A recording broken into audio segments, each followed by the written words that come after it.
এই মুহূর্তে রাজধানীর বাংলা মোটর মোড়ে আছেন সহকর্মী আসিফ মোহাম্মদ সিয়াম। সরাসরি যাচ্ছি তার কাছে। ঢাকা ট্রাফিক সিগন্যালে আজ থেকে অটোমেশন সিস্টেম চালু হওয়ার কথা রয়েছে, কিন্তু আপাতত 7টি স্পটে পরীক্ষামূলকভাবে তারা চালু করার সিদ্ধান্ত নিয়েছেন। আমি এই মুহূর্তে ঢাকার বাংলা মোটর মোড়ে আছি এবং এখানে আজ থেকে চালু হওয়ার কথা থাকলেও আমি এখানে ট্রাফিক পুলিশ বক্সে কথা বলে যতটুকু জানতে পেরেছি তারা এখন পর্যন্ত এই সিস্টেম এখনও তারা চালু করেননি, তবে তারা চালু করার প্রস্তুতি নিচ্ছেন বলে আমাদেরকে জানিয়েছেন।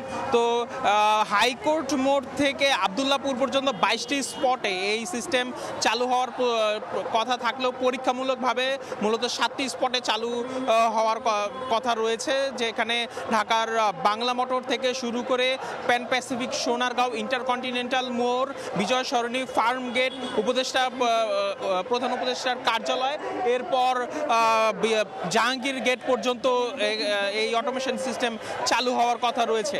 এবং সংশ্লিষ্টরা ধারণা করছেন যে এই অটোমেশন সিস্টেম চালু হলে ঢাকার যানজট নিরসনে কিছুটা মানুষ স্বস্তি পাবে, কিছুটা ঢাকার যানজট নিরসন হবে।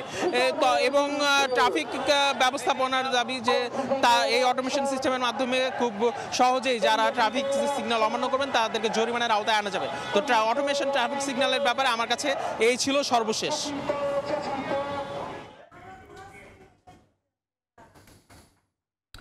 আমরা সরাসরি ছিলাম রাজধানীর বাংলা মোটরে অটোমেশন ট্রাফিক সিগন্যালের বিস্তারিত।